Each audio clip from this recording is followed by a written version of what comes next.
Hello everybody, welcome back to the channel.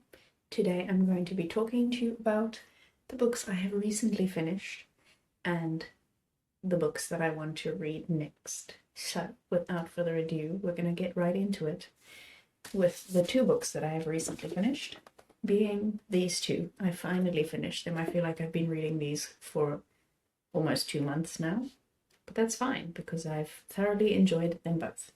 So let's quickly go through Black Butterflies by Ingrid Jonker. Ingrid Jonker, for those who don't know, is a South African a South African poet who lived from I think 1930 something. She didn't live for very long. She had a kind of a tragic death as well at her own hands. But she wrote some brilliant poetry, and some of them are selected and collected in this book. And the book she wrote originally in Afrikaans, most of her poems. So her poems have been translated by André Brink and Antjie Krog. André Brink was a lover of Ingrid Jonker's while she was alive, one of her many lovers. And Antjie Krog is a different South African poet who is probably currently South Africa's most well-known poet, and also a brilliant poet whose work I would love to read sometime. I have actually a collection of her poetry, but it's in South Africa, so I'll have to wait until I go back there to get it.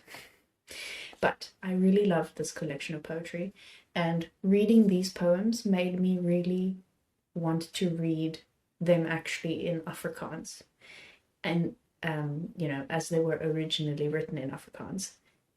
They are absolutely beautiful in English. There are some poems where you could tell, though, or where I could tell, that it wasn't originally written in English and that it had been translated. Most of the translations are absolutely beautifully done. And the poems, I think, probably retain their original message, but they are also really beautiful in and of themselves and very lyrical and just sound really nice, roll off the tongue really well. But there are some poems that are a little bit more difficult. But dog-eared, you probably can't tell that well, especially because it won't focus on this thing. But anyway, there we go. There's a lot of dog-eared pages in this collection, especially towards the end. This first bit is a biography of Ingrid Jonker, which actually I didn't completely read, so I have to go back and read that. But I didn't want to read the biography before I read the poems because they talk about a lot of the poems in the biography, and I kind of wanted to go in with a blank slate. So I'll have to go back and read this little biography section later. But that's that. Then next up we get to talk about Close to the Bone by Lisa Ray. I am so glad I read this book. Finally, I'm so glad that I've read this book. I kind of feel bad saying this, but I couldn't stop myself from smiling while reading this book. Most of the time while I was reading this book, I just found a small smile on my lips all the time because it's such a brilliantly written book, and it's so beautiful, and the way that Lisa Ray tells her stories is so all-encompassing, or I don't know exactly how to explain it, but you just get sucked into her world. She's such a good storyteller, and I really cannot wait for her to write more books so I can read them. I really hope that she does write more and publish more books, because I would love to read them. She's also written poetry. She has an Instagram account where she publishes, or she used to publish her poetry. She hasn't published anything on there for many years, but you can go and find the Instagram page. I will link it in the description if I remember to do that. But her poetry is equally as beautiful. But this story, man, she has lived such an interesting life, and absolutely such a traumatic life, actually, such a tragic life. Or I don't want to call it a tragic life, just there have been so many tragedies in her life, and she has gone through so many terrible things that even just having one of those terrible things happen to you in your lifetime could be reason enough for you to become really despondent and kind of hate the world. But she doesn't do that. She doesn't let that happen. She's like, no, we're just going to see everything that happens to me as another page in this adventure of life. And she tells all of these stories so honestly and so beautifully. And even though you're reading about all of these really terrible things that have happened in her life, you don't ever get the feeling that she wants you to feel sorry for you. I think actually explicitly in this book somewhere she states that she doesn't want people to feel sorry for her, or she doesn't like it when people feel sorry for her. And you can definitely get that from this book as well, because it's actually such a celebration of life, which is interesting because one of the main things that she talks about in this book is having an incurable form of cancer. So she's just living with this cancer in her body for the rest of her life, waiting for the day, essentially, that she has to go back into treatment, for the day that it resurges, and then she has to go back into treatment, because there is no cure for the cancer that she has. But that doesn't stop her from living her life. She just keeps on living her life, and she is really inspiring, to be honest. If you don't know who Lisa Ray is, I would still suggest you read this book, just because it is so fascinating and is so beautifully, it so beautifully tells the story of her life. Even if you don't know who she is and don't really care about her, just read this as a memoir of a person, because there are definitely memoirs of non-celebrities that I've read that are so fascinating, even though you have no prior attachment to the person, because you know they're not like a celebrity that you know or have seen in a film or listened to music of or something like that. Yes, so I would suggest everybody go out and buy this book and read it, please. Please. It's brilliant. So those are my 2 reads recently that I've finished. Then I have 4 or 5 books that I want to just mention that I want to start reading, or that are going to be my next reads for the next foreseeable few months, I suppose, 2 months. And one of them I'm probably going to be reading throughout the rest of the year, if not into next year. I will explain to you when we get to that book, because it seems like a really long time, but when I tell you how long this book is, you will understand. So, on my little e-reader, I am going to get back into The Picture of Dorian Gray. I have just decided that I'm going to get into it now, and I'm not gonna put it aside any longer. I'm about halfway through, and at the point where I stopped was the point where the story was kind of starting to happen, where the events were starting to happen, and where the story was starting to get interesting, but I just wasn't interested at the time in reading the story. Also, I find Oscar Gray? Who's Oscar Gray? Oscar Wilde's writing style a little bit hard to read, or a little bit tedious to read, because it is very flowery and very descriptive and very flamboyant, which if you know him, if you know a little bit about him, kind of makes sense. But I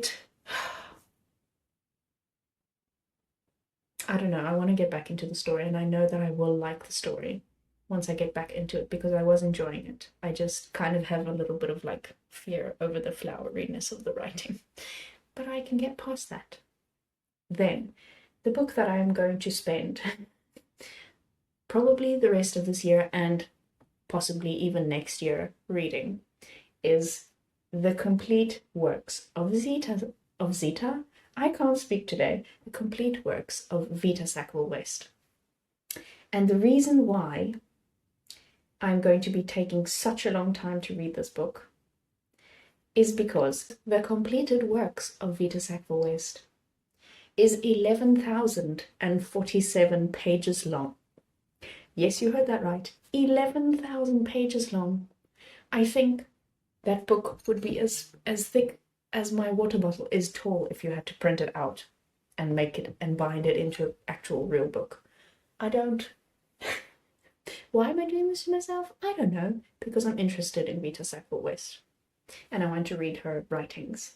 So the complete works is essentially the complete works, as it suggests, but it is poetry. It has a short little just biography section about her in the beginning of the book. Her novels that she wrote, I think some of her gardening columns that she wrote for a magazine or a newspaper that she worked at, biographies that she wrote of other people, a whole bunch of stuff. It's everything she ever wrote, I think, except her letters. I don't think there's any letters in here, which is kind of sad because I think that would have made a very interesting section. This is gonna be my project for the foreseeable. I am gonna take it very slowly though. I have no required end date by when I need to finish this, because that will just be way too stressful for me to try and think about finishing this within a specific time frame. So I'm not going to do it. I can dip in and out of it as I see fit, can read it as and when I please, can take as long as I want to read it, because it's not going anywhere. It's not going anywhere. Then, next up, we have The Waiter by Matthias Waldbacken. I have said so many times over the past couple of months that I'm going to read this book. Now I'm actually going to get around to reading it, because I tell myself that I am. And that's all that I need to know. Okay. Then, next up, the next two books are books that I have sort of been eyeing on my bookshelf as I have been staring at it for the past however long it has been taking me to read these two books. And these are the two that kind of jump out at me and have spoken to me, have told me, read me next. So I'm listening and I'm going to read them next. The first one, this might be a little bit of a interesting thing to look at for you on the screen. It's not that bad. Is The Night Ocean by Paul Lafarge. And this is about a woman whose husband became obsessed with H.P. Lovecraft. He went down a little rabbit hole on H.P. Lovecraft's life and a very specific period in H.P. Lovecraft's life. And then suddenly he disappears. And everybody thinks that this man is dead, but his wife is like, no, I know for a fact that he's not dead. Well, she knows just within her. She has this feeling, she has this deep feeling in her that he is not dead and that in fact he is still alive. And she just has to find him. So this is basically about finding her husband after he disappears. And it sounded very interesting to me when I picked it up many years ago in the bookshop. And now I'm finally getting around to reading it. And then I'm reading a lot of books about people from the 1900s, the late 1800s, early 1900s. So this is going to be a very interesting couple of months for me. Next is Z, or Z, as we would say in the non-American world, a novel of Zelda Fitzgerald. So this is a fictional biography, I think, of Zelda Fitzgerald's life, written by Therese Ann Fowler.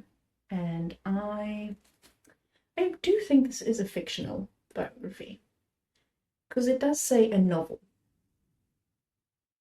So I feel like it can't be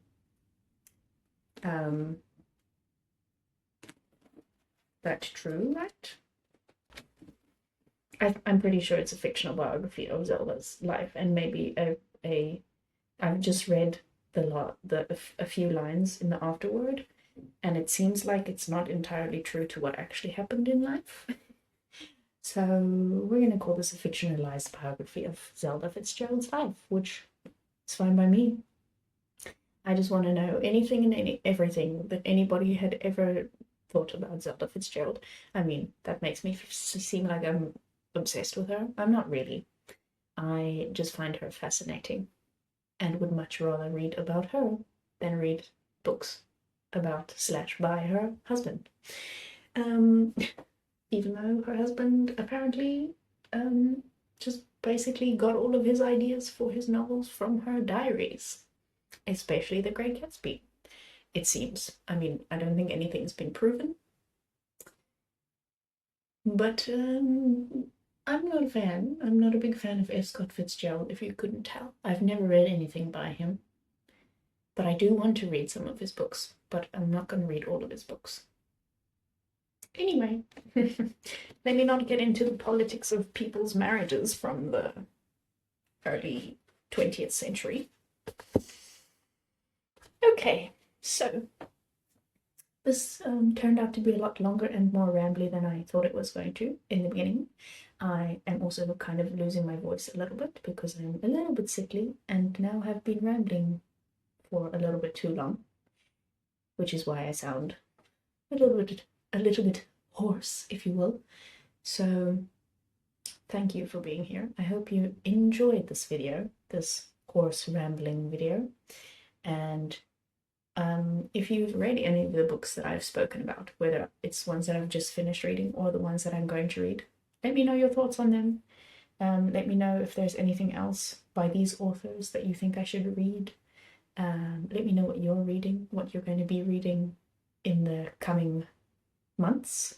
If you are a mood reader and you just pick up whatever book you feel like after you finish the one you're currently reading, then, you know, you don't really have a plan. But if you are somebody who likes to do a little bit more like planning and do a little TBR, let me know what's on your TBR. And I will see you all again next week with another video. Cheers!